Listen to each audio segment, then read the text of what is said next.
we have reached that time of year once again. The season is upon us.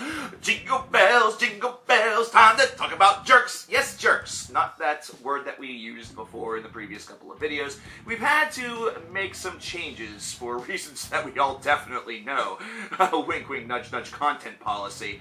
That has caused some soft language to be used as the title, but we're still going to approach this with the same anger and fury as we've had for the past couple of years now. That ain't gonna be softened out. That ain't gonna be weakened out. We sure as hell ain't gonna bow down based around just that. Here's the list. It's right here. You know exactly what it is. It is time for us to talk about the top 10 biggest rock and heavy metal jerks of the past 12 months, from November 2016 to October 2017. Let's get started with number 10. Number 10 is Corey Taylor and Chad Kroeger, because this was something that dominated the summer. It was one of the most hilarious but also most 5th grade feuds that I had ever seen in my entire life. The whole thing started whenever one of the two, who really cares, said, "Oh, you know what, you've never actually had a hit song." And then the other one's just like, "Well, actually, we've had one, but..." And the other one's like, "Well, you can't do it. It's not really easy to do. I mean, we do it because we're really good, because we're Nickelback." And then he's just like, "Yo, we're Stone Sour. We're gonna write hit songs all the time." And then the albums come out. And Nickelback has Feed the Machine, you know, the actual song, which sounds pretty good, but then the rest of the album sounds like Swiss cheese. It sounds like somebody took all the good material and just decided to blow the holes into it to smithereens. And then the Stone Sour album came out, and it was not nearly as good as hyped, and yeah. This is still going on, I'm pretty sure. I'm pretty sure there hasn't been a ceasefire here. I'm pretty sure it hasn't stopped. It is the most childish thing I've ever seen, and it is cracking me up, because holy freaking crap, whenever you feel more mature than 2 stars of the rock and heavy metal department, then you've really made it to adulthood, and some of y'all that are like 13 out there may actually be better than those 2 right now. Who knows? Number 9, Madonna Wayne Gacy. Yeah, you might not recognize the name. Not all that important, to be perfectly honest with you. Not all that important. Former keyboard player of Marilyn Manson has done some other stuff here and there. Who really gives a crap? The person has decided to speak out about Chester Bennington, about suicide, some things that are not very good. Really talking very ill about Chester because of this decision. Now, yes, I understand. Where's Brian Head Walsh in this capacity, considering he did the same thing? However, he felt so bad because of sort of the negative way in which it was taken and the response and everything like that. He reached out to the band. He apologized. The band had the efforts to forgive them, and everything's now huggly-buggly in that whole part of the world. So I'm going to give him a pass. The man was grieving. The man was mourning. Chester was a friend. But Madonna Wayne Gacy goes on to further say that she hopes that Marilyn Manson gets hurt even worse than he already has been, or perhaps even worse. There's just been a lot of conversation, and Madonna just seems to not want to STFU about being a bitch, but oh wait, it's a dude, so being a bastard. Whatever it might be, Madonna Wayne Gacy gets a spot on this list for basically doing a lot of this, basically trying to be Gene Simmons, only nobody knows who you are. Number 8 is Eddie Hamina and Suicide Silence. We're going to turn back the clock to January of this year, whenever the new Suicide Silence album dropped. An album that was very, very bad. And by that I mean it was okay. It wasn't an album that was going to thrust them and put them back on the map. And a lot of people were being extremely critical of this. And the band did not take this very well. Instead of, just understanding that they are the band, they're the one that's doing better than probably most of the people that are regurgitating garbage on the internet. Instead, they decide they want to step in. They want to be like, blah, blah, blah, you don't like it, then fuck you, and blah, blah, blah, blah, blah, blah. And then the drummer's like, I'm going to fight all you motherfucker. I'm going to come in there and I'm going to punch your face out. And then I'm just going to Stone Cold Steve Austin put 2 parts of the win. And that's what happened. And it was insane. It was the silliest thing, once again, whenever you consider it in hindsight, considering this band is considered one of the important parts of deathcore, or the important part of the modern metal movement, and here they are acting childish due to some criticism of their work. So they're being critical of the critics. God, that seems really stupid. We could go on and do that forever. We could be critical of the critic of the critical critic of the critic that was critical of the critical critic. I don't even know what I said. We're moving on. Number 7, Tobias Forge. Of course, the Ghost controversy is one that is still kind of going on, even though it should be really dead at this point. We have a brand new Papa, and of course the controversy was, oh, Ghost is actually a solo project, and I just hire out musicians. Meanwhile, musicians from the past that were working with Tobias said, that's not what you told us. And the whole thing became a bitter controversy. There was lawsuits that were involved with this, and of course, It also unraveled for many people who did not know who the mastermind of Ghost was, or did not know the identities of some of the nameless ghouls. It put a lot of that to rest, unraveled the mystery, and now, of course, there's the big question, can I enjoy Ghost the same way? Yak, yak, yak. Tobias doing this earns him a spot on the list, principally because there seems to be a lot of we're not quite sure what's going on here going on. And I was like, Tobias now just wants to start to reap more of the rewards of what Ghost has done. And simply because he's Papa and they're the nameless ghouls, they're the apostles, he now thinks that means he's like the CEO and they're like nothing. They're basically just slave labor. Either way, kind of a jerk way in order to make this band seem a little bit less mystical. So Tobias, you get a big fat spot on this list, and you might as well like it, Papa. Number 6 is Gene Simmons. Gene Simmons, I think, was absent from the list last year. If he wasn't, then somebody please remind me. Well, he's certainly not absent this year. He's not done a lot, but the 2 things that he's done are really stupid. The first thing he attempted to do was put a patent on the metal horns. That was too sweet. These are the metal horns. Sorry, my mind is everywhere.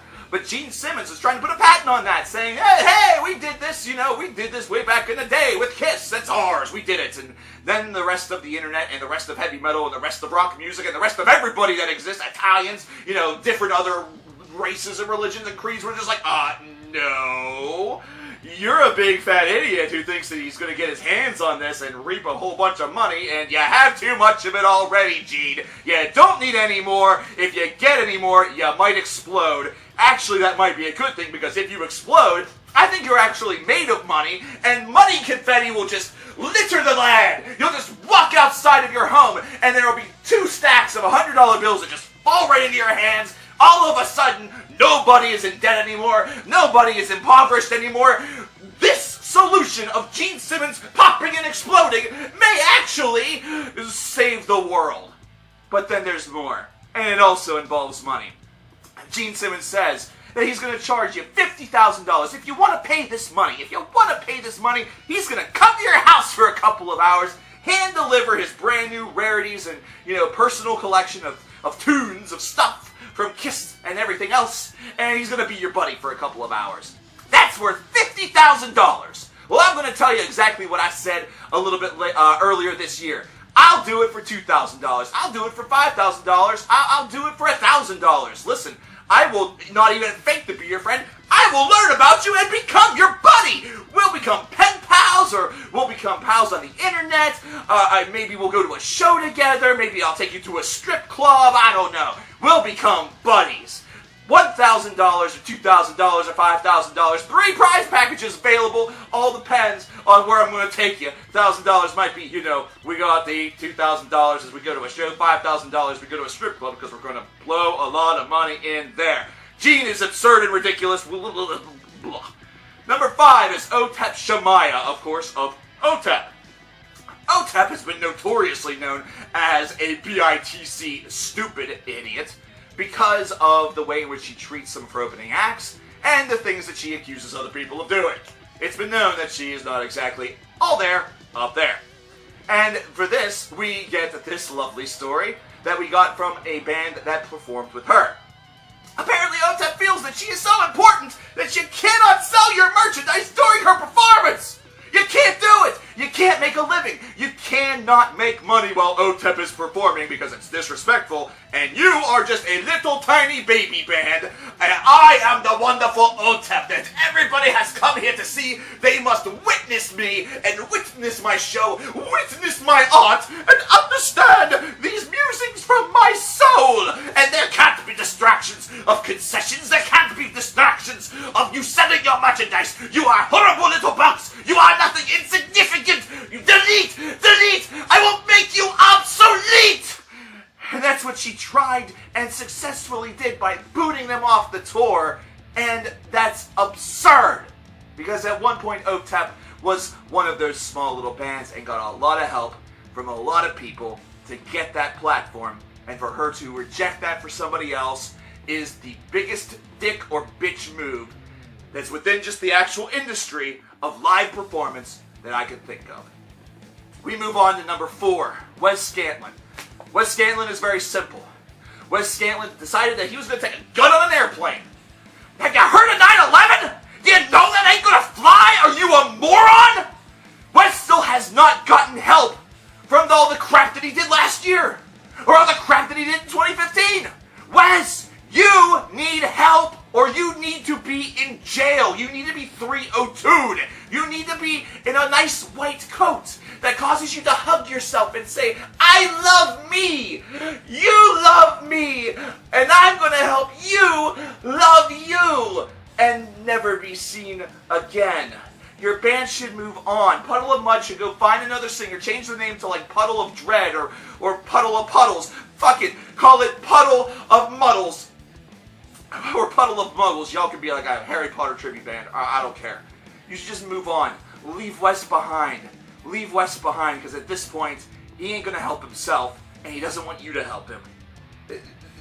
I don't know what more there is to say. Please, Wes, and anybody else out there, if you have issues, if you have problems, if you're feeling depressed, if you're feeling like the mental clarity just ain't there, please do not be afraid to get professional help. Do not be afraid to seek out that assistance to get your life back on track.